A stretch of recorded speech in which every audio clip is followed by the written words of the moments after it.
Welcome to Wisdom Unlocked, The Ways of God, a production of Lionshare, a ministry that aims to co-mission with Jesus in making disciples of all nations. We ignite and provide resources to disciple makers in the church and throughout the vocations. In our world today, there is more information available than at any time in history, but wisdom is in short supply. In this podcast, you'll hear how learning about the character and ways of God is a guide to wisdom. Hello, everyone. I'm Sonia Bierson, and this season we're talking about Lionshare's initiative called the Leadership Games.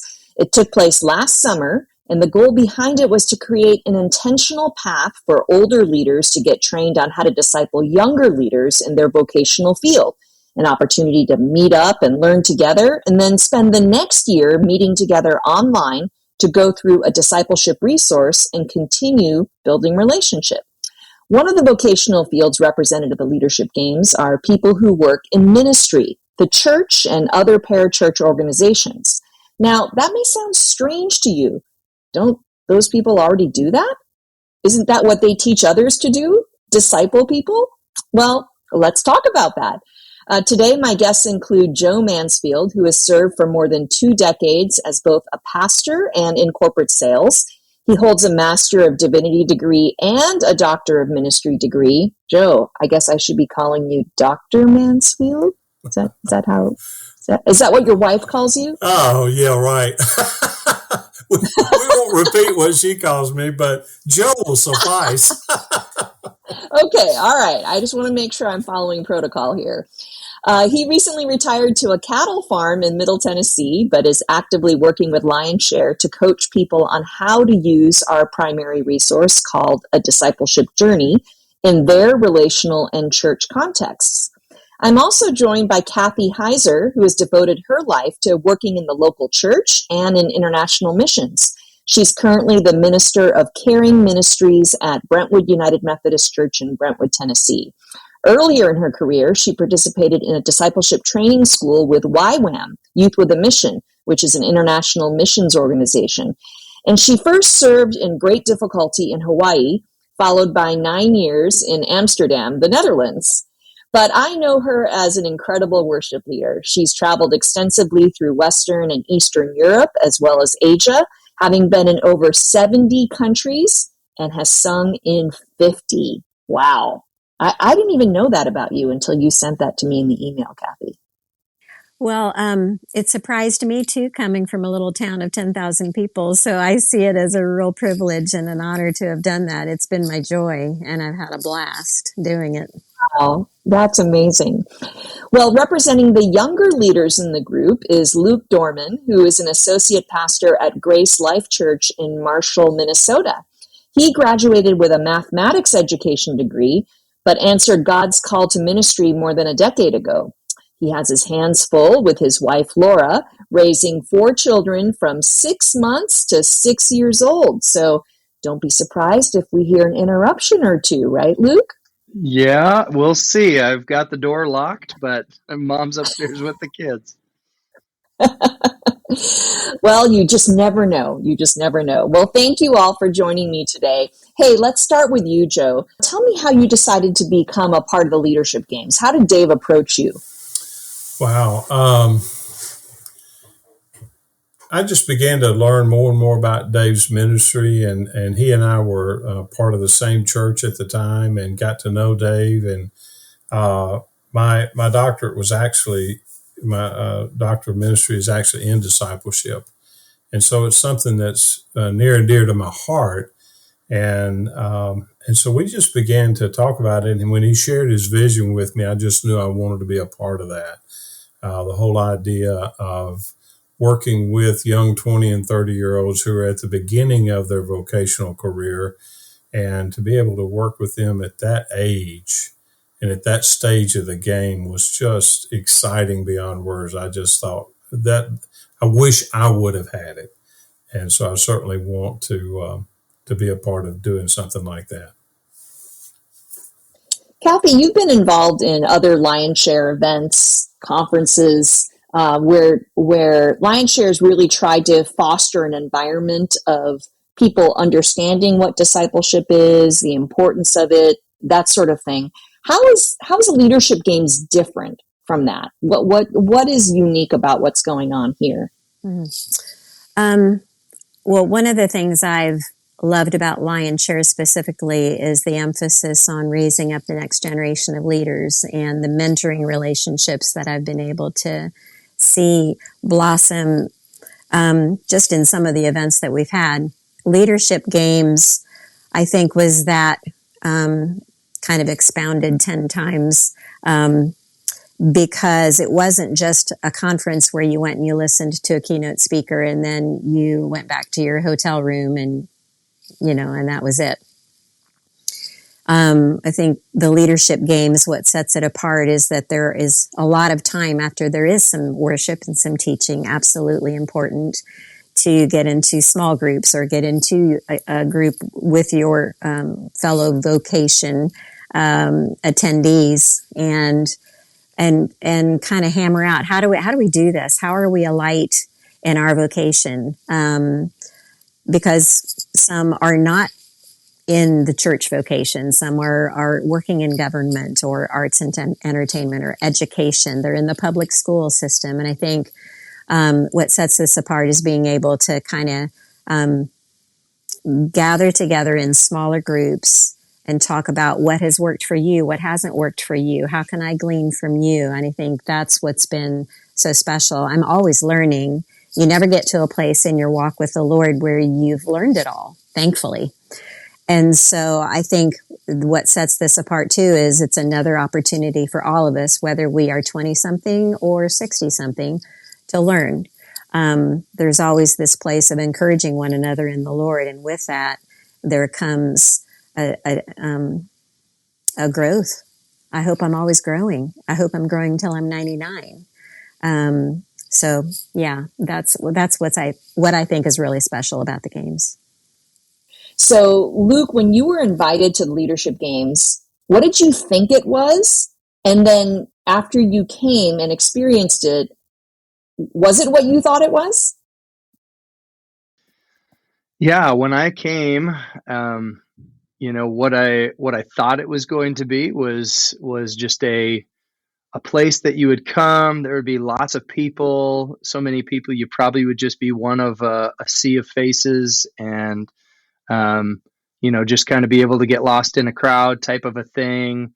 You'd be part of sessions, and you'd eat your food, you do your things, and after all the things, you would just go home and kind of decide what you'd apply, what you wouldn't. Things would get busy, and you probably kind of leave it all. To which what I experienced was just an experience that was kind of surprises at every turn, of the special people that I love. Dave's little comment or saying he would say a few times is just introducing my friends to my friends. And it was people who were very influential in their roles and spaces, places, positions. And for us to be able to be there, it wasn't a huge group. And there was people that really made it a point to connect with you, which I didn't realize was actually partially our group, the church group. And Joe, I had a meal with him, one of the first meals, and was able to hear about him and his wife, Beth, and the cattle farm and different things, parts of his life and story. And so it was really neat to see how friendships formed in a very short period of time. Joe, when in my intro, I talked about how, it seems like people who work in ministry should already be doing discipleship, right? Like, why do we even need a vocational group at the leadership games that is focused on discipling people in church? And, when this whole season, we've been featuring people in different vocations who say, I've never met another person, another Christian who works in entertainment, or I have never been discipled by someone who is in my field. There's no conference that I can go to for people involved in, nation security who are Christians who are focused on discipleship, right? where people might think, oh, well, people who work in ministry, there's lots of conferences for them, and that's kind of part of their job.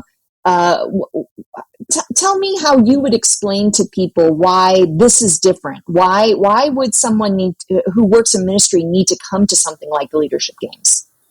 Great question. One of the fallacies is, and statistics prove this out, there's a lot of them out there, that not only the mainline denominations, but most churches in the United States as a whole do not emphasize discipleship, especially from the standpoint of living it out, walking it out.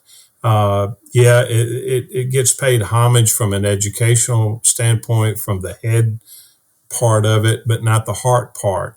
And what is shocking is how many pastors and people in the church vocation have never been mentored or discipled. Both of those words can be used interchangeable. And like so many, I was one of those victims that was just thrown out there. You go to school and you get all the knowledge and all the tools, and you think, well, wow, I'm ready, and jump out there and find out you're not nearly ready.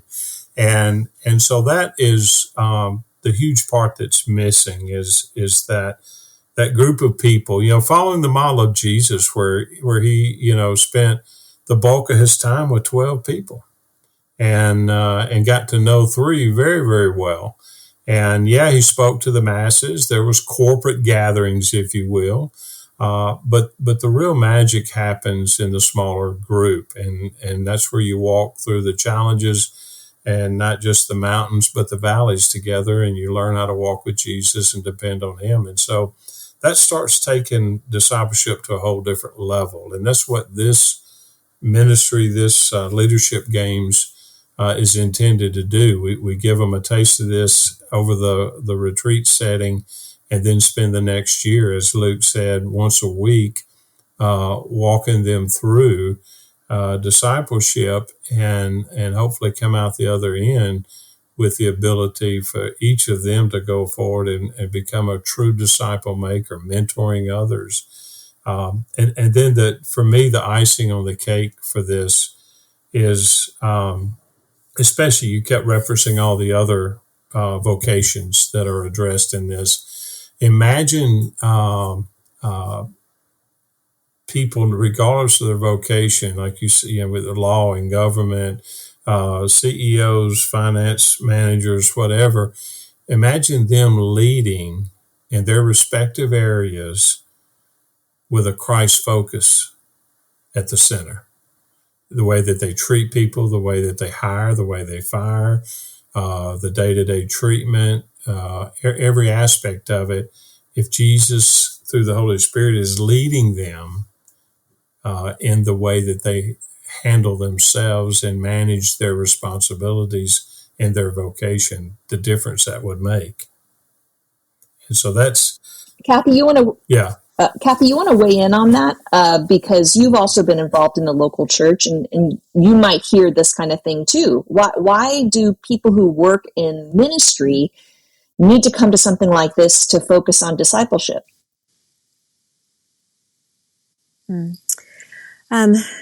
I think at least I can just speak to the Western church, Western culture. I think we've become very comfortable in being 1 hour a week Christians. We'll go to church on Sunday and we get fed. The worship is great, or maybe it's not. And we listen to the sermon. We think it's great. Well, maybe it wasn't as good as last week. And then we go home. And I think what people are craving, and we've talked about that, is relationship. I know that for me as a young adult, I was so desiring someone who would pour into me. There was something in me that just knew there was something missing, that it wasn't just going to church and coming home. I wanted to know what it meant, because we were reading in the Bible about disciples. Well, what are disciples? And so for me, it took this great desire to be mentored by someone overseas. I was craving a mentorship, And all of a sudden I was in the midst of one, and I didn't realize it until halfway through, because it was such a natural thing. They were just spending time with me. They were coming alongside of me. They were pouring into me. They were pulling things out of me that I didn't know existed. And so what I'm also in a mainline church, and I see the need for the congregants to be discipled. And so what I can do in my little territory of caring ministries at the church where I am is, I guess, model to them what it can look like, collaborating with other departments. How can we be the church outside the walls, but also at the same time come alongside people that we really do see leadership potential in, and pull things out of them that they didn't know existed. I think people often don't know what they need and what they want until they're in the midst of it. So let's say someone all of a sudden is pouring into them. They're like, oh, I didn't realize I needed this. And I think that's discipleship. People don't know how much they need to be discipled until someone comes alongside and starts speaking into their life. Now, I know that Joe, you and Kathy and some of the other older leaders in the group spent a year going through a discipleship journey together, which I know from having talked to the other leaders in other vocational fields, that in and of itself was rewarding. But then you added the younger leaders to the mix and spent another year going through a discipleship journey with them. Luke, I want to ask you, as you've been going through this resource and doing it with people who are in your same field, right? They're also working in the local church or have worked in the local church. Can you think of a chapter or a lesson that really came alive for you in terms of your understanding, revelation for you, but also in the context of what you do? Great question. It's hard to pick any one, but I guess the one that stands out right now is spiritual warfare. And that one that, talking about the cross and talking about Jesus, but yet spiritual warfare and understanding we have an enemy. The enemy has tactics, has strategies and different things like that. It was just really not only edifying to be able to have words that could help me clarify even some different feelings, thoughts that I personally, as we actually just got back from a youth retreat this last weekend, and there was a lot of spiritual warfare that was presenting itself in different ways. And so it was really encouraging to be able to hear and have that conversation with others, and being able to kind of call out where we personally see, maybe the enemy that how he tries to distort or how he tries to disrupt or even use like past personal relationships that as pain points to try to cause us, difficulties and to get a foothold within our emotions and spirits. So it was just really, that one by itself just stands out right now, as we're talking, in the sense of not necessarily something you always would talk about, but yet it was really neat to hear each of the people, everybody's that stood out that the Holy Spirit revealed there, as well as then Joe and Kathy and the seasoned leaders do a great job of asking, some qualifying questions, or, maybe probing deeper, or having, something to add to it, to just be able to encourage or, pat on the back, or, just another way or another angle or perspective to see something. So that one really, really helped me. Joe and Kathy, would one of you be willing to kind of weigh in on something that you shared with Luke or in your group about spiritual warfare to help them understand what you could face in the church context as it relates to spiritual warfare? Because it's not just reading it, right, and reading the verses and kind of going through the questions. The discipleship piece of this is, modeling how you handled it or how you figured out that's what was going on. You see what I'm saying? Mm-hmm, I do. I think one of the things I've noticed in the local church, and it's denomination or non-denominational, is the tendency to take up offenses. It's really easy for us to be offended. I think I heard a pastor say once, the only people that are not offended are dead people. And I think it's true. And, so knowing that your, contention is not with a person necessarily, but rather the enemy is coming in like a flood, trying to bring division, disunity. So I think, in that whole spiritual warfare chapter that Luke, addressed, knowing what our weapons of warfare are, having our antenna up so that when we see that, ooh, this is happening it's not the person, our struggle is not against flesh and blood, but against principalities and rulers of the air, and to take up, our weapons of warfare, which is worship. It's prayer. It's praying for that person that maybe there's a little bit of contention with, and then watch God do a marvelous healing. So I think he's given us tools. I know that he's given us tools. And I think for us to be aware, like I said, with our antenna up, knowing that our struggle is not against the person, but the enemy who comes in like a flood. Joe, what did you share, or what did you feel it was important for these younger leaders in ministry to hear? Because, when we first started talking, you said, man, I wish I would have had something like this when I was starting out. Were you able to share something that you wish you could have heard when you were younger? I think so. One of the things that really came out for me and what I shared with the group was how real the enemy is and how real the war is. It's easy in our intellectual society to pass things off as for something that they're not.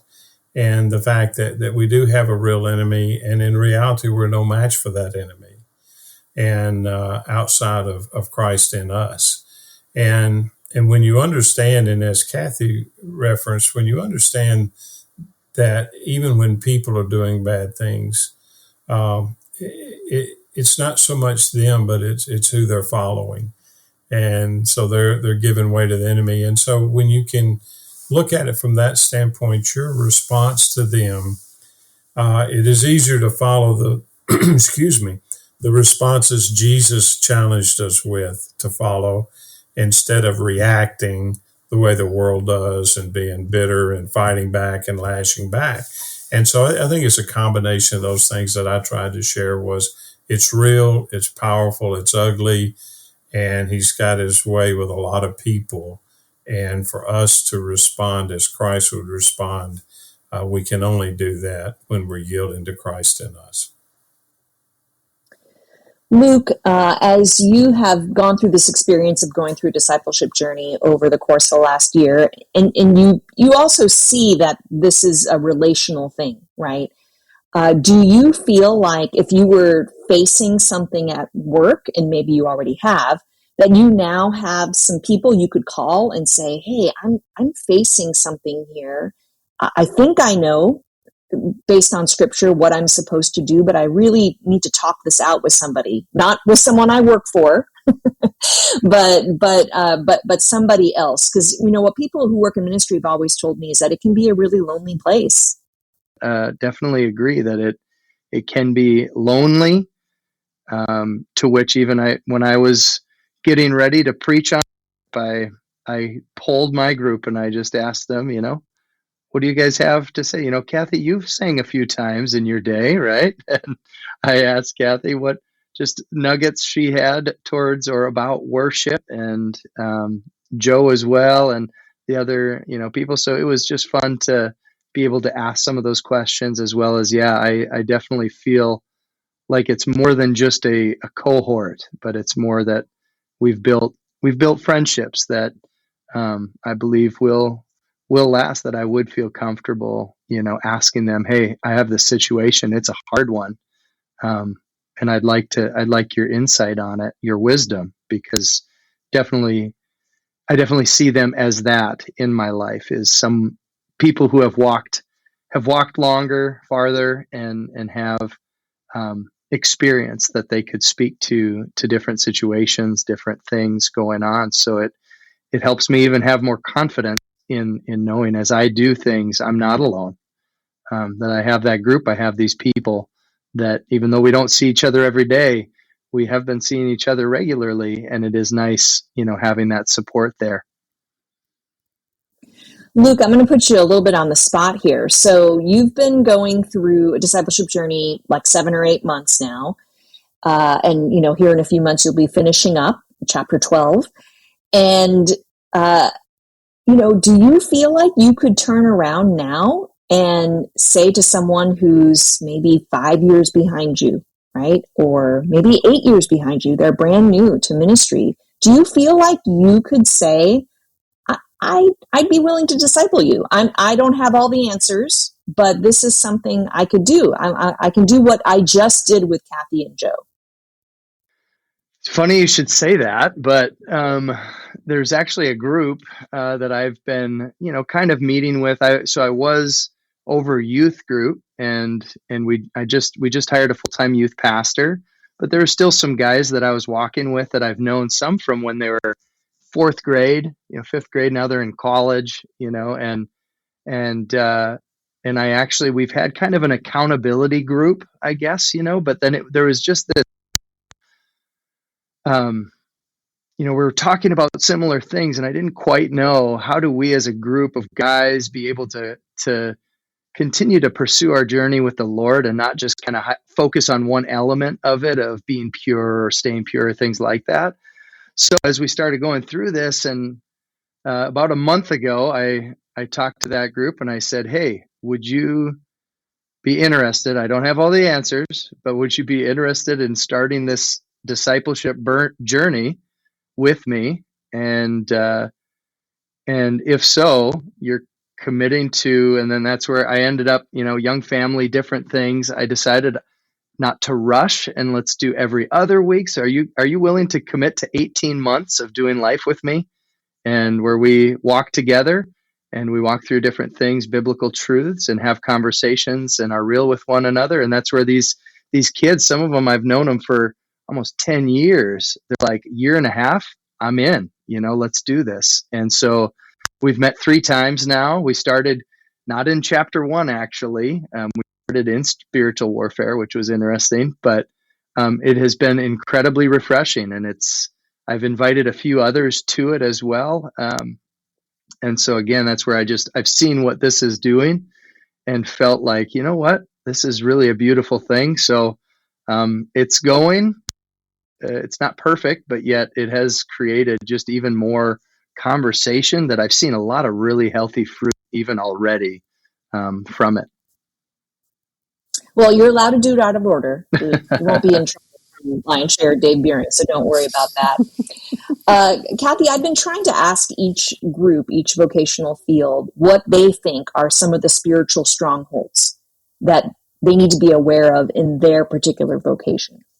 What would you say is one that you think is kind of universal to the field of ministry?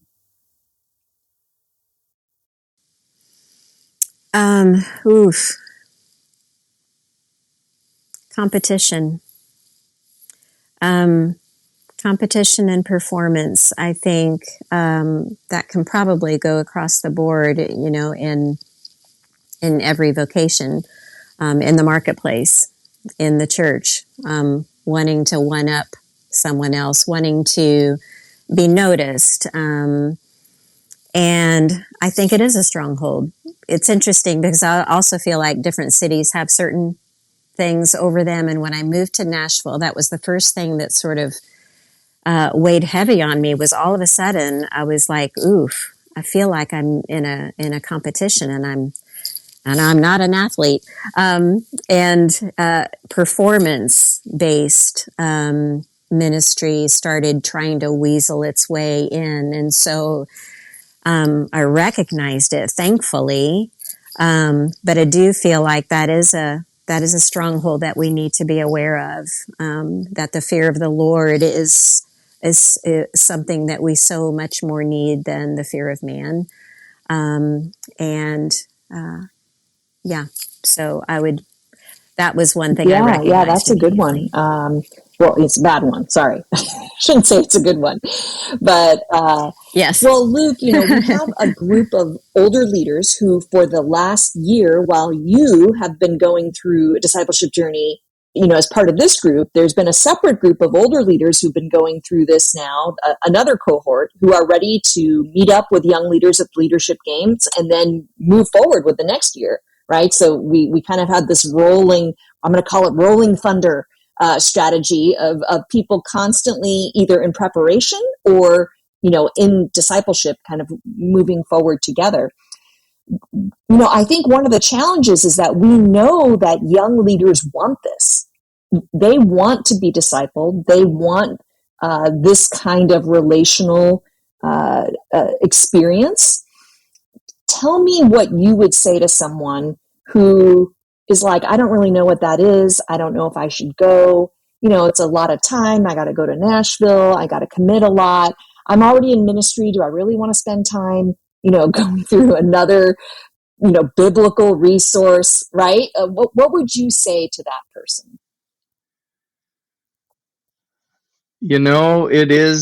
It's a hard thing to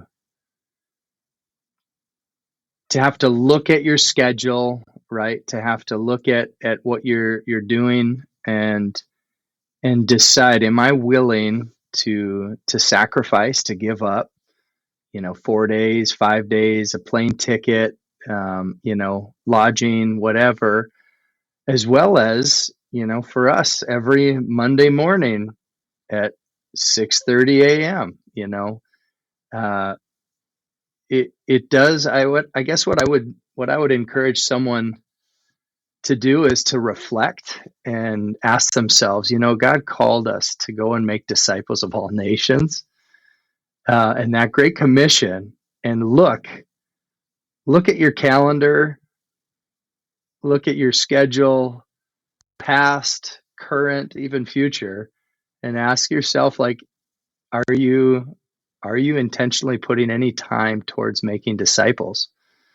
And I would just ask them to prayerfully consider, if there isn't things slotted on their schedule, this would be a great step to make an initial investment that, boy, it seems significant, and it sure is, but that will, like an investment that you leave, will compound interest, become something that's multiplicatively more than what you invested. That's where I think they would then see very quickly that this is a beautiful thing. And I wish I did this, like Joe is saying. I wish I had something like this, or did this when I was in my 20s and 30s, where it's getting me excited. And it's exciting to hear Joe say things like that too, to know that. So I would just encourage them to reflect, look at their schedule and things. And, if they are doing this, great, props to them. But personally, as I look at what I was doing, it wasn't that I wasn't doing it, but boy, I got busy doing a lot of other things, good things with the ministry, but yet this element of it, making disciples, just has really has a new energy, a new life behind it, that now I'm seeing the fruit of what we were doing with other people, that I'm already asking them to be praying about as we go through. Who would they invite to do this with when we're done? And that it's just this continual, would you call rolling thunder or something of that nature? Right? Yeah. I'm going to have Dave create a sign, and I'm going to copyright that, I think. Well, Luke, I understand now why Kathy and Joe wanted you to be the representative of the younger leaders. We're going to make you a poster child for the church vocational field.